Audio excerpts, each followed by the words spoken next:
going to talk to you about an RTV build. It's right here, Ray. It's looking at me.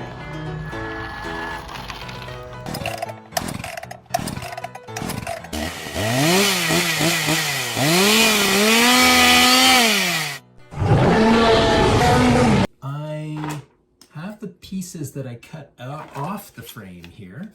These are the sides, and this is the centerpiece that was cut out. Now keep in mind, I used a table saw. There's 1/8 of an inch missing everywhere where I cut it, because the blade is 1/8 wide.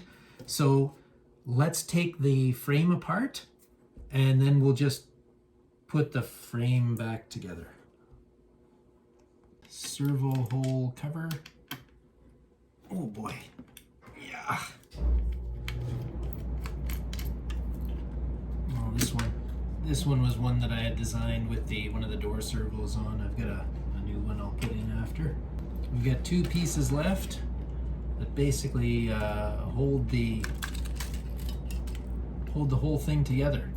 And there's 2 M4 screws and a little M3 screw back here.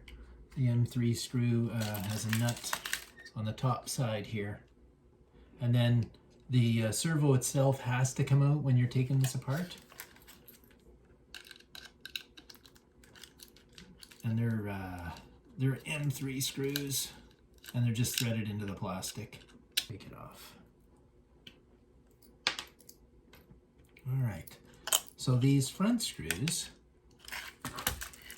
go into the front end suspension unit, and that will pop off when we take out these 2 and these 2. Now these were replaced with longer screws than the originals. And these, I don't know if I gave a description of these in the spreadsheet, so we'll measure them up, and we'll measure up a few things here, give you some ideas. So when I was talking earlier about one of the issues I had putting the sides on, sometimes the sides didn't sit very flush, and you can see here where I've done some filing to get it more straight.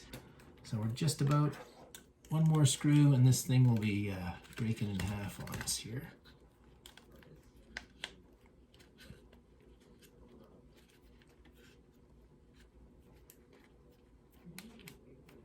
And I'll measure these for you in a second. All right, they are 14ths. So I used a 14. You could probably get away with a 12. I noticed that these do stick out a tiny bit at the bottom. So there we are, we're apart. Now, if you buy the VXL version, it already comes with one of these aluminum shafts. But if you buy the Stampede 4x4, just the regular version, you're gonna need to get one of these shafts, and the part number is 6755, and it's longer. You're gonna have to cut it down. I cut mine down to 107 millimeters. So I would say 107 millimeters. So because it's aluminum, I cut it with my my chop saw with a carbide blade. Be careful when you do that. You got to go really slow. You'll end up with a lot of burrs on it, but what I also did was used a large drill bit, and if you put the drill bit inside and just turn it by hand, you'll end up with a nice, you know, like the other side, the factory side that has a chamfer inside. You'll end up with a nice one just like that. So drill bit that's slightly larger than this so that the edges hit the edges, and just give it a turn and you'll take away all the burrs. The other part you'll need is, what do they call it? It is a drive hub. So you'll need a drive hub, 6888X. Front end. I'd say this is kind of important. How does that servo arm work? How do you get it all done? How does it all go together? Well, let's take it apart and find out. I'm going to take these these guys off here. So I changed the screw that was, the original screw was not a pinhead screw like these. Holy mackerel, man. It was a tapered screw, so flush head screw, and I put in, these are, I'm gonna say they're 10s. Yeah, they're 10 millimeter M4 screws, and you need 3 of those for the bumper. Wow. I don't like stuff falling apart while I'm working on it. There we go. All right, so how we get this apart? So we've got this part done. Oh, there's 2 more screws up here we got to take out.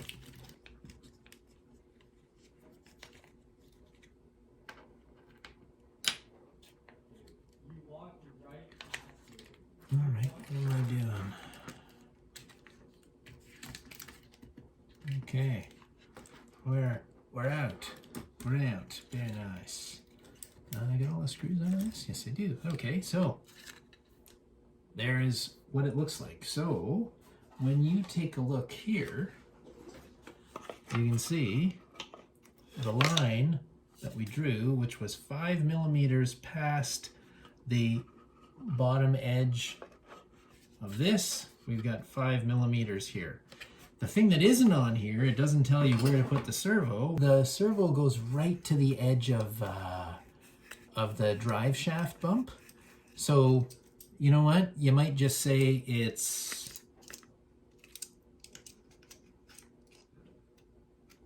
22 millimeters. If you take a look where those 2 holes are, the 2 holes are right in the ridge. I know it's, actually, you know, when you look at it like this, it really does look like they're at the same spot. So I think we've got it pretty close. And close is fine because you got trim on your transmitter. So it's pretty much mirror image, except you don't get the extra support here on this side. Now how does this all work, Phil? The servo's on the other side. Yeah. And that piece that you printed fits here. Rather than show it to you on taking this one apart, I'm going to take apart the one that we're going to switch over to the right way. So I'll go get the other part I printed and we'll do it on the VXL. But this servo arm here, it's on the wrong side. Seems logical that we just move it over to the other side, right? Yeah, sure, just do that. If you do that, the way they've set this up, this arm here will point in the wrong direction and it won't work. It'll catch on this. It'll either be over here or too close and you won't be able to steer.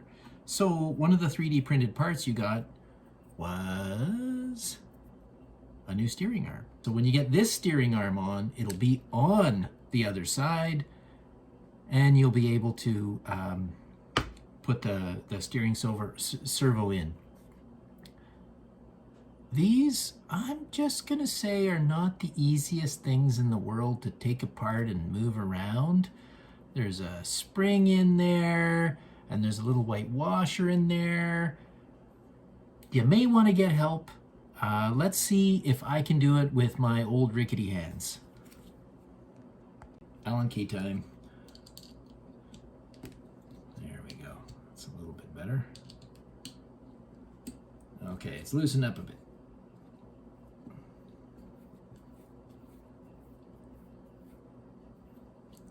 So what do we got?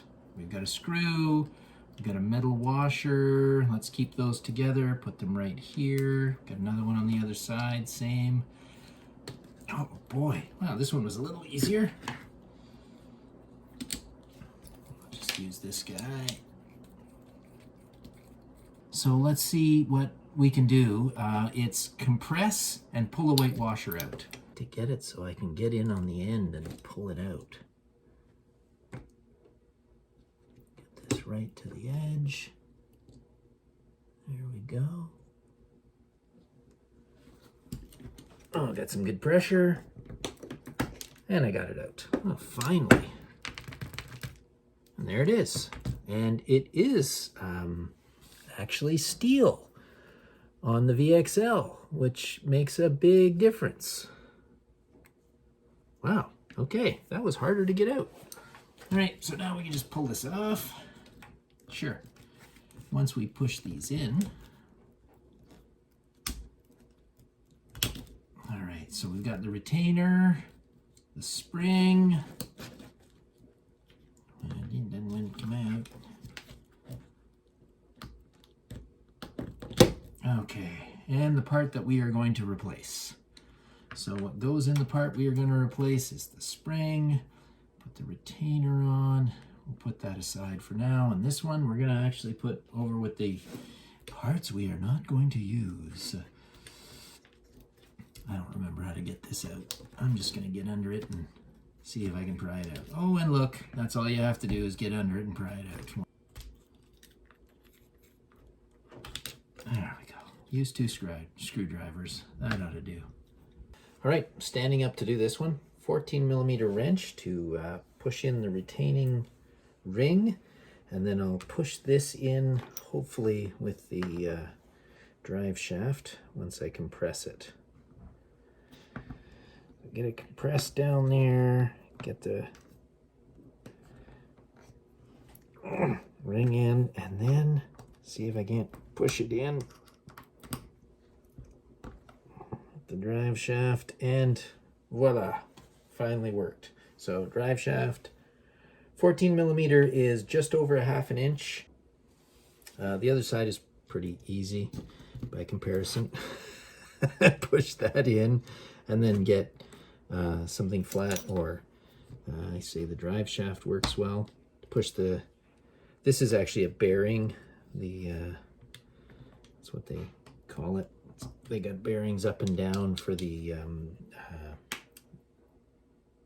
VXL version. So we've got the steering arm back in. Let's start putting it back together on the frame. A couple of pieces that go there, and these 2 fit in here, and these 2 screws are actually, this is a very tight fit here, these 2 screws are actually used to tie it into the other half of the frame. So we'll get those 2 and we'll put them in. They are, come on. Actually, you know what? I'll tell you what we're gonna do. We're gonna attach the front ones first. We'll get those in first.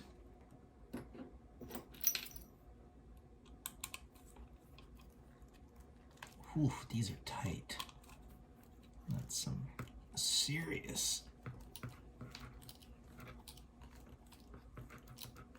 Hoo-ha. All right, so those are in. Now we can attach this guy without too much problem, because the rest of it won't fall apart on us. Get the 2 replacement screws. They used to be tapered or flush ones. Now we're going to use pan head so that they fit on the top of this. There we go. There's 1. There's 2.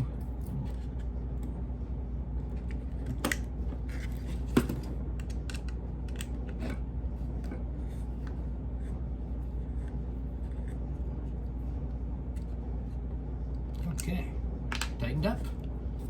We've got the new frame on. Yoo-hoo! Well, that's the motor from the other Traxxas vehicle. So now we're gonna have to put the back end on and start putting the steering servo in, and etc, etc, etc. One thing I should note, if you take a look at the front on this, this Traxxas bumper here was actually removed for the one in the film, and what it looks like is that they actually cut it and sanded it off, and you can see there's a couple of holes here.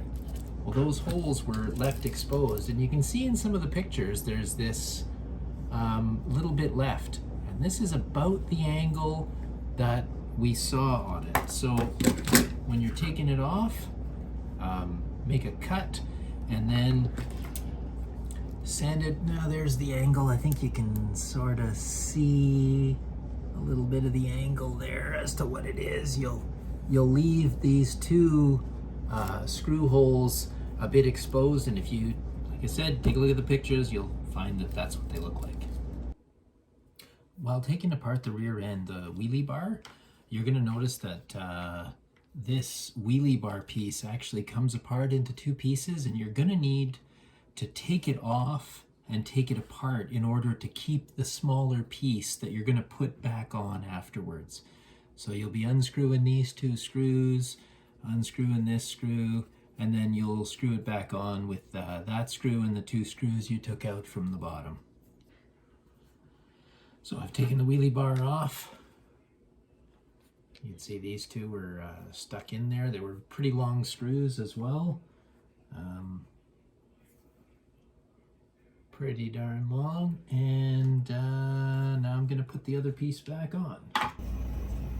When you get the rear assembly off the frame, there are 4 screws that hold in the rear shock tower. Remember to put them back in when you're putting in the front shock tower in its place. All right, so once the shock tower's in and you got the 4 screws in, you're gonna have to put the camber rods in. I use the outermost lowest hole on the shock tower, and I make them from center to center on the bolts that are there, or the screws, 73 millimeters. Of course, if you have the VXL version, the drive shaft here is bigger, and it won't be able to go down if you put it in the lowest outermost. So for the VXL version, with the larger drive shaft, move it up to the top outermost, and you'll see the difference here. There's between the 4x4 and the VXL version. All right, when you're going to be putting the rear assembly on, that's when you have to put in the drive shaft. Don't forget the cut down drive shaft. Get it in on the front end. Now this is the VXL version I'm dealing with. This piece here has an extra screw compared to the regular 4x4 version, so you have to put that one in first. And I can see this being fun. There we go. If the shaft is the same length for both or not. Give it a twist here. See if it will. If not, there is some adjustments. There we go. Yeah, it went in, and there, all the wheels are turning. There.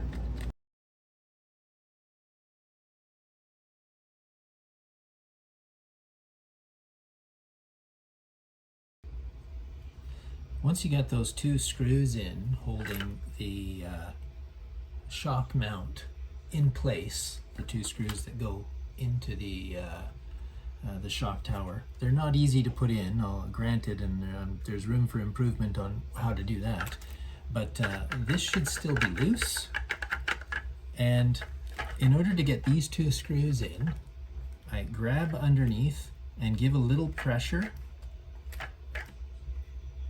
and what ends up happening is this slot is big, and it pushes it towards the front and actually really solids, makes the box solid. And just screw it in. And once the first one's in, the second one's pretty easy to put in. So there we go. And they both go in, and then you got 2 screws in and a nice solid box and a solid shock mount. And once you got the box on, the handle can go on, and that sometimes you'll need to do a little bit of filing or sanding on the edges to make the space to get it in, but this lip here goes all the way up to the bottom, and then this M4 screw will be able to screw right in. So I've already done my sanding, and the M4 screw screws in actually into the shock tower. The the shock support, or that shock thing that is attached to the shock tower that's shockingly shocked. And there we go, that's in, and it is very solid. The other one that I tapped with the M3 tap was the servo arm. You know what? I made it plenty long, so there's lots and lots of thread, and you can just put a slightly longer screw in there to make sure that you get lots of thread into the plastic. Haven't had any issues with it. Hopefully you never do either. So, longer screw. How long is this? Okay, in a sec. We're gonna go with 14 mil.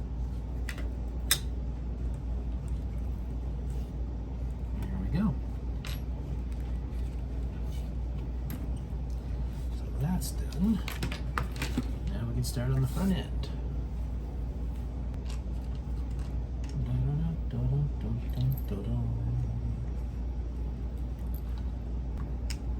And if you wonder a little bit about the shape of this thing, why it's cut off at an angle here and here, that's so the servos fit in. It was really tight. Gotta say, really, really tight. So I paid, these were black, these shock towers. So oddly enough, painted them silver and then put some black aging on them. Sounds funny, but it's true. So I painted them all silver, and then this black stuff, when you look in the at the RTV, you'll see that there's like, it looks like they were painted black and they wore off around the edges. At least that's what they tried to make it look like. And of course we do the opposite. This is black and we're painting it silver around the edges. So put these through one of the holes here so that they've got a path to get out of where they are. Oh, of course, it's not going to fit because I haven't cut down the front bumper yet. I'll have to do that. Now I'm hoping that you've done some dry fitting with your hole to make sure that the servo actually fits in there before it's time to assemble everything. I know this one fits because I've taken it out before. Might be a little bit tough with the servo arm attached. You can do it. It's a bit of a jig and jag to get it in there, but there we go. Servo's in. I'm just going to put in the screws. And the back screws, I didn't put any nuts in there. I just used a M3 tap to tap the plastic, and it seems plenty sturdy. Alright, now we're going to put the front on after I've cut down the bumper. That front bumper will end up looking something like that, where you can see the two screw holes in it, and it still retains the pins. The pin retainer portion of it is still intact, but they've cut it down at quite an angle. So I've done the same on this one, and we'll put these together. Wow, you know, getting a used one, I didn't bother cleaning it up before doing this. I'm kind of getting this done quickly, and it's very dirty. I think it's going to be very fitting for what I'm doing. The dirty one. All right. Right about there is a good spot.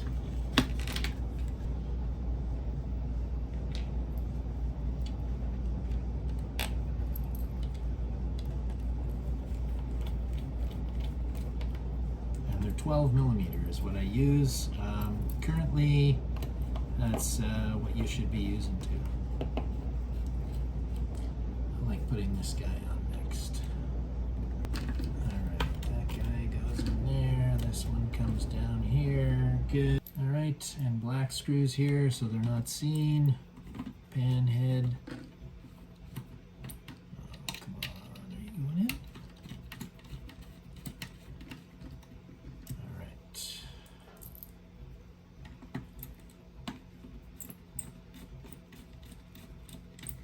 Now, when you're building this, your screws are not going to go in that easily the first time unless you've tapped everything. I'm actually reassembling this, so it's a lot easier to do. All right, so this does have a little play in it, which is why we've got a couple of screw holes in it to screw the sides to.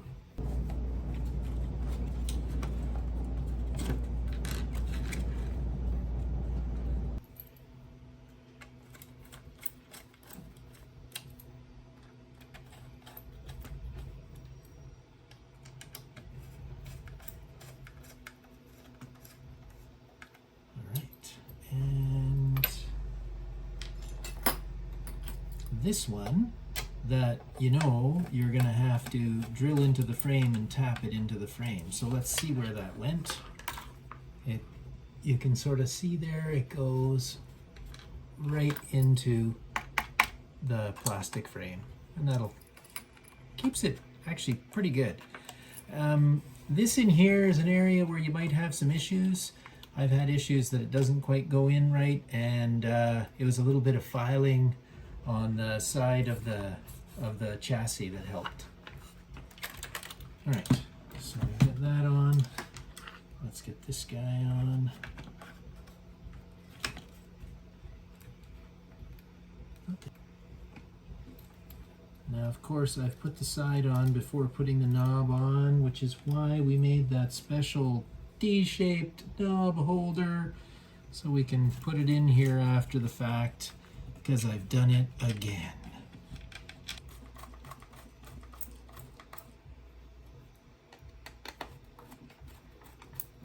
There we go.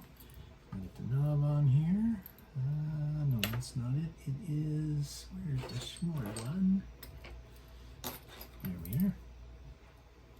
Yep, that's the one. Okay, so I know the direction of the knob is over here eventually, but let's tighten it up. So I'll push on the back. If I do that, you can't see anything. I'll push on the back and tighten it on at the same time. And the grub screw just goes into the plastic. It's keeps it pretty darn tight, I must say. And I've never had a problem with it. Haven't run it that long though, and they were in this direction.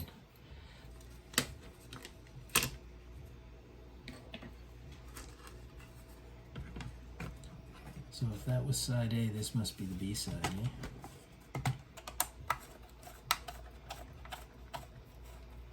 This one's going into the body again.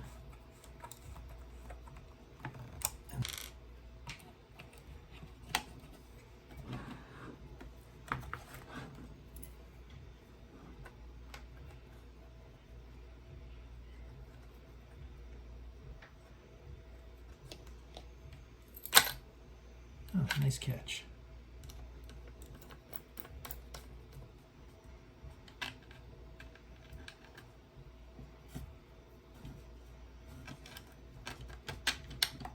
Right. This guy, I believe. This one.